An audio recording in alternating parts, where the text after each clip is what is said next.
Hello everyone, Helen Yu here at Pega World. This is my first Pega World. Excited to be here with Don Schuerman, who is the CTO and head of marketing at Pega. This morning at the keynote, I learned so much about agentic workflow. I'd like to unpack that with you a little bit. Of course. We really talk about what's happening under the hood. So before we do that, Don, could you do a little quick introduction about yourself, your role at Pega? Sure. So I'm CTO at Pega, and I often say these days that means Chief Translation Officer. So there is so much going on in technology. A lot of what my team's job is, how do we help make sure that we translate that to our clients in ways that help them understand the value they're going to get from it? And then also, how do we act as a translation in the other way? How do we make sure that we are translating what our clients really need back into our product teams, our product roadmap, so we're building the stuff that actually is going to help them succeed? I love that. I'm going to steal that term, Chief Translation Officer. Yeah. Love it. So I was so impressed by the keynote, or I realized how much I missed from the previous ones. It's a group of wicked smart people with sense of humor today, so just kudos. But Alan talks so much about predictability and reliability when it comes to predictable AI. So from product strategy or technology strategy perspective, how is that influencing your day-to-day strategy? And then what are the things Pega is doing that generative AI alone cannot do today? Yeah, so I think the need for predictable AI and that degree of consistency, right, is, it's coming more than anything from our clients. Our clients are operating in industries where not everything they do, but a lot of what they do needs to have repeatability, predictability, and consistency, right? Today we saw Karim do a workflow that set him up for a credit limit increase, right? And I don't think any of the banks that I work with are ready to just hand over to a large language model the decision of whether or not to give somebody a credit limit increase and how much to give them, right? They have rules they need to follow, they have processes they need to follow, they need to be able to audit and report back how they made all those decisions. So as we think about implementing AI, our big goal is to make sure that we're building things that not only harness the full power of the technology, and man, there's a lot of cool stuff language models can do and agents can do, but harness it in a way that fits inside of how our clients actually need to work.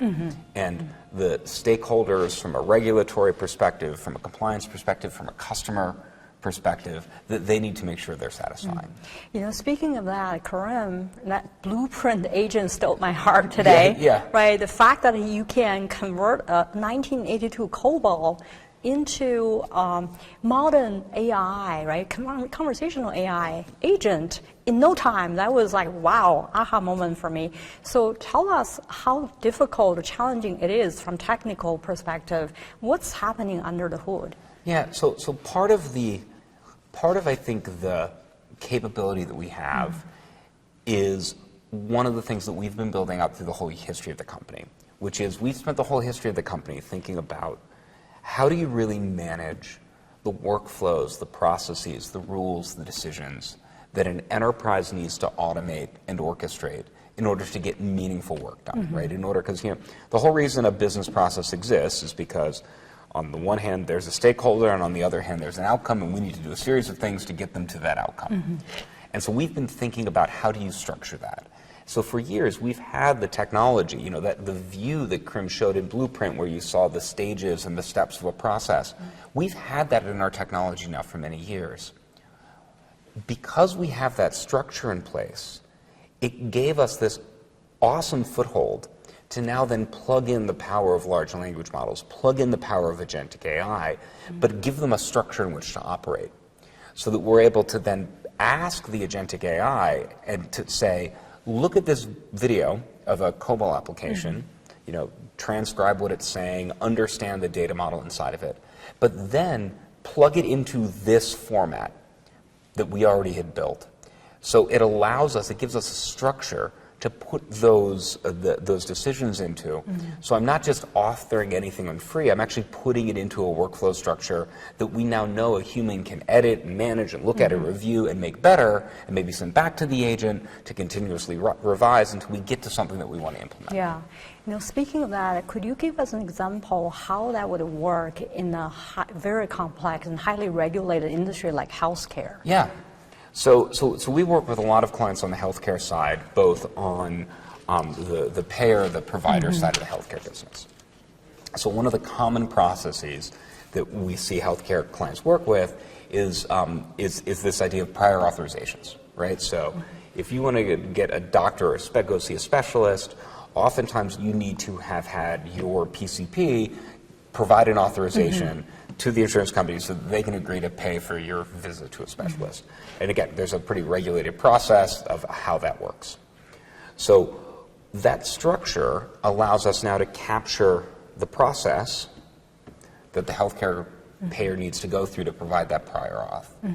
But we've built it in such a way that we can then plug into some of their existing systems, so we can make it really easy for a physician to provide a prior auth. And right where I think the power then of agents comes in is if I have that process, and if I can make it so that, like Karim showed today, a physician could just call that process up on the phone and say, hey, I need to get authorization for this, and the agent can ask them a couple questions and say, great, I've got it, and then kick off that work that follows a prescribed set of steps. Boy, that makes it a lot easier for the provider, but the insurance company can still ensure that, yep, we're following the steps that the regulation lays out. You can also ensure that it's being auditable, right? And then compliant while learning along the way. Exactly. And I think the thing that we're trying to do is there are different forms of AI. Alan, I thought, did a really nice example this morning of showing that, sometimes if you try to use large language models to do certain things like solve chess problems, they might not get it right. Whereas if you have a good statistical AI model, it can solve it like that, right? So the great thing about the large language models is they're creative. So if you're trying to get a business person to think differently about a business process, great, have the large language model design it for them. That's what we do with Blueprint. But if you want to run a prior auth process in a very repeatable way, you actually don't want an unpredictable AI model. You want something that's going to do it the same way every time. Now maybe then you want to analyze that data, find improvements, bake that back into the process so that you can get smarter and more efficient. But you want to have that predictability. You can't afford not to. Yeah, finding the right AI to do the right thing, right? That's what Alan said today. It really resonated with me. I came across the announcement today. It talks about the developer agent and then your studio updates there, right? AI studio updates. Tell us more about what are the architectural consideration from UI perspective. Yeah, so we've got Pega is what's often called a low-code platform. So what that means is we provide visual tools so that if a developer or designer is building an app, say with workflow steps or user screens, they can drag and drop pieces around. But there's always, especially in a very technical and complicated enterprise environment, there's still lots of stuff that needs to happen. Somebody has to write test cases so that I can actually validate that app all the time. Well, I work with a lot of developers. I don't think there's many developers who get excited about coming into work every day to write a bunch of test cases, right? Well, but if I can use AI to look at my application and figure out what are all the points that I need to test and then generate synthetic data that triggers each of those test paths. Then leave the exciting work to the developer. Leave the developer for the exciting work, right? So now I'm giving us both a path that allows us to build a more stable app faster and also allows the developer to focus on the things that really add value and that they really enjoy doing. What about scalability and multi-agent coordination in the developing environment? Yeah, I think that, again, this becomes a question to me of the right AI for the right job. Right? So there are some times where I want to have agents and I want to have large language models involved. I'd like maybe to generate some of the synthetic data. That's something that the large language model does really pretty well. But there are also some things that I don't need a large language model. I just need a business rule. I just need a business rule that says we don't put PII data in certain formats, and let me just apply that validation. And when I think about scalability, I think one of the things that's also really important for all of us to think about is using the large language models when they add value. But if we're not careful and we use large language models when they don't, when another model would suffice, not only do we risk being wrong, we're also burning a lot of CPU. Oh, yeah. We're spending a lot of processing Costly. time, and it's a lot of energy consumption, a lot of cost that, I can run a statistical AI model that does the same thing on a laptop. So balancing, again, this gets to that question of what's the right AI, and one of the questions we need to balance is the scalability and the cost profile, the performance profile to run it.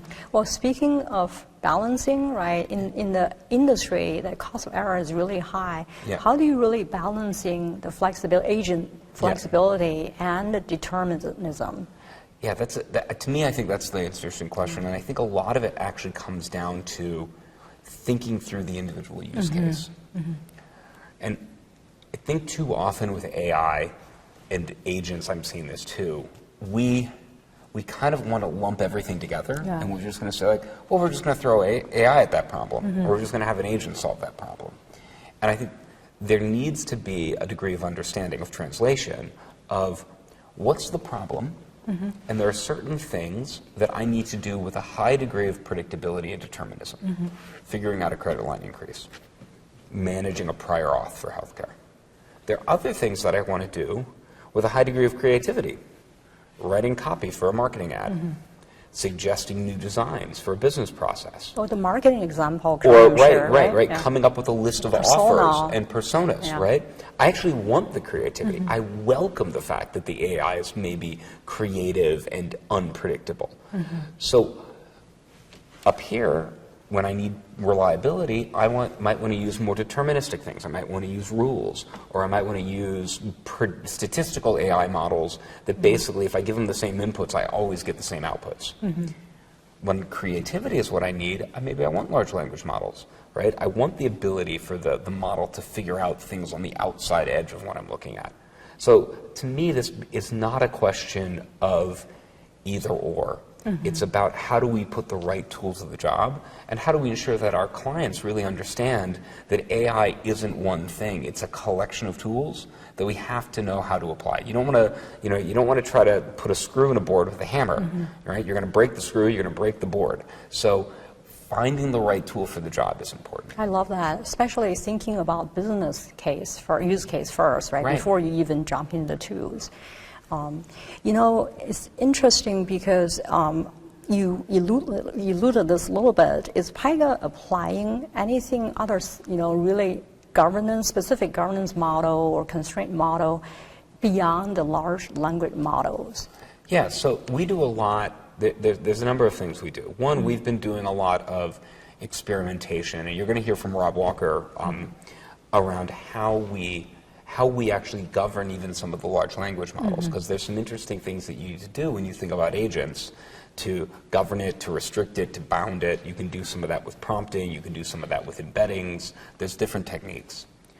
But there's also, we also think through the lens of, again, these different formats of AI.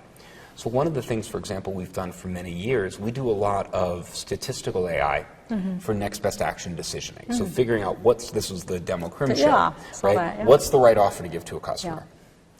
And depending on the kind of customer engagement I'm dealing with, you need different levels of transparency in the AI, right? If I'm deciding what marketing product, what offer to make to a customer, I can have a AI model that has maybe a limited amount of transparency, but a high degree of efficacy and accuracy. But if I'm trying to figure out credit risk, and if I'm trying to make a decision about whether or not I'm going to give somebody a loan or extend them a credit line increase, I'm willing to trade the trainability of the model because I have to have transparency. I have to be able to explain to somebody, what did that model look at and how did it make that decision? So we, for a long time, had in the product this concept of what we call the T-switch, or the transparency switch, that allows you to dial up and dial back the amount of transparency you need from the AI. Again, depending on the use case. We're given the choice, right, to decide what type of transparency we are willing to give in exchange for more the convenience we Exactly, want. Yeah. exactly. That's awesome. Yeah. And the agentic process fabric sounds like a new layers of a orchestration layer. That's right. Could you explain that a little bit more? Yeah, one of the things we want agents to be able to do is if an agent needs to fulfill a request where there exists a workflow in the business, we want the agent to be able to follow that workflow, right? So we get predictability, we get repeatability. But when you look at enterprises, their workflows don't live in one place. They are distributed across dozens, hundreds of systems. So you need a way to weave all those different systems together so that if an agent comes in and says, somebody's applying for a loan, well, first of all, where's the workflow to help them? Is it in this system? Is it in this system? It's got to find the right one. And then once it finds it, it's got to get to that system and actually invoke that system through services so it can follow through the workflow. Is it MASH protocol or a set of APIs? So it's a collection of APIs. Okay. We're also increasingly using things like A2A and MCP to coordinate some of the stuff between them.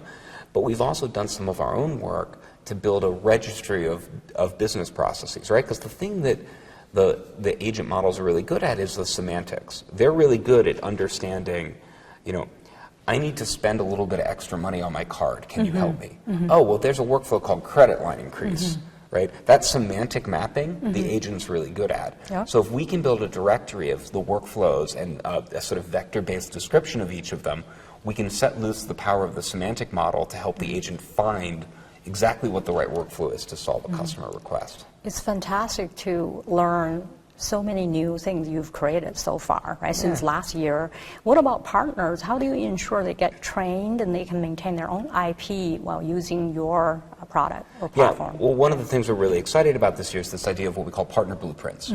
So Blueprint, right, which is our workflow design tool, and by the way, everybody should try it out. You just go to pega.com/blueprint. You can try it. Hopefully you get to try it while you're here. I'd love to. Well, we got to get you over to a kiosk. We have a kiosk so you can try it out.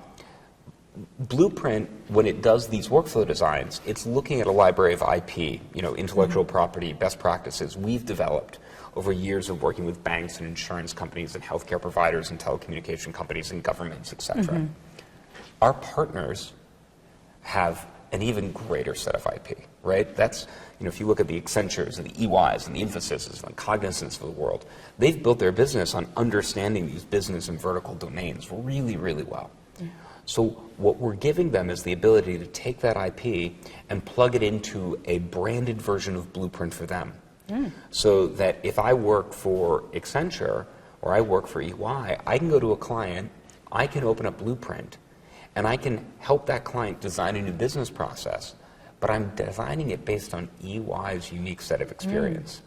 And we think that's really powerful, one, for our clients, because it gets them some of the best thinking, but it also gives our partners a tool to show off all of their knowledge and have that not just be a data sheet or a PowerPoint somewhere, but actually turn it into an app that users can play with and touch and prototype and see and chat with, like Karim showed. So it's a really neat way of allowing our partners to showcase the best of what makes them special and accelerate how fast they can deliver solutions to our joint clients. When Karim hosted Vodafone today, they talked about the 7-week process, right? Yeah. I mean, one quote from Karim actually resonated with me: no sprint without the blue sprint. Without the blueprint, that's right. Yeah. So that's really, the work, the amount of work you put all into the automation, that's the work I used to do working with all the enterprise clients. Yeah. That could take months, and not let alone to say you can, from that to production, to be done within 40 hours. It's like amazing. Like the possibilities that we have right now and the opportunity to accelerate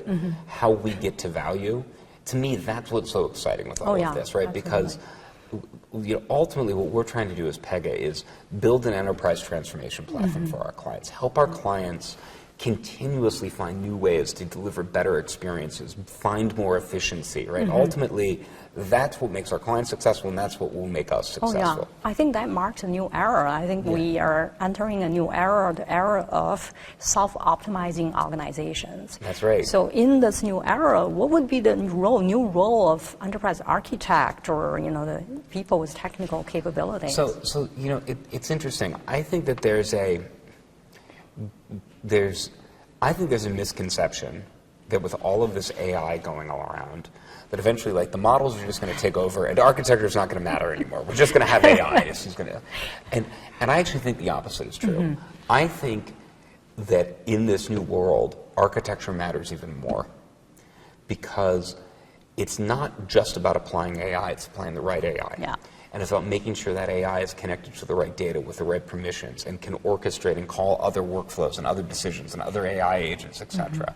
In order to do that with any degree of efficacy across a big organization, you've got to have the architecture right. Yeah. You know, so I think there's going to be this big role for enterprise architects. The other thing, you talk about this era of self-optimizing businesses, which I love, right? I think the thing that will mark that era is, we used to talk about business transformation, right? That was one thing. And then we talked about technology transformation. In a self-optimizing business, business and technology transformation are the same thing, right? And that means that you're going to have architects, but you're also going to have brilliant business analysts coming together to rethink how a business operates. And that's what I love about Blueprint, because it's a tool for both of them. I love that. It's a convergence, right? Exactly. The two. You know, my last question is, you're speaking tomorrow. Can you tell us more about the session you're going to be speaking about? Yeah, I have I get the privilege of sort of wrapping up the conference, which means a little bit of what I'm going to do is sort of tie some threads together. But I'm also going to talk about how do all of these different types of agents that Alan talked about, what does that look like when you actually put it into a customer experience? How does that change the experience of a customer? How does that change the experience of an employee? And how does that allow us, again, ultimately the goal of all of this is to get people, customers, users, to the outcome they want faster and more efficiently. So how do we do that? So we're going to talk about what that can really look like. I can't wait to hearing what you have to say tomorrow. But one personal question, do you play chess? I do not. Okay. I've played chess. I've played chess a little, but every time Alan threatens a game for me, I say no. The thing that Alan says is Alan plays a lot of chess, but the other game that Alan plays is ping pong. Oh, and what I like about that is, and that's one I'm a little more comfortable at. Yeah. The thing I like about that is it's this interesting mix of thinking strategically, right? Yeah. Being able to understand the rules and think a couple moves ahead, but also being able to respond very quickly, because ping pong is a game of speed and response, right? Exactly. And I think a lot of what businesses need to achieve is that mix of, do I think strategically? Can I set up my moves, but can I also move and respond quickly in the moment? Love that. You know, that would really a great wrap for our conversation. Don, I've learned so much from you today, and I look forward to really learning more from your session tomorrow. All right, well, thank you so much for coming. Thank you for having me. Excellent. Yeah.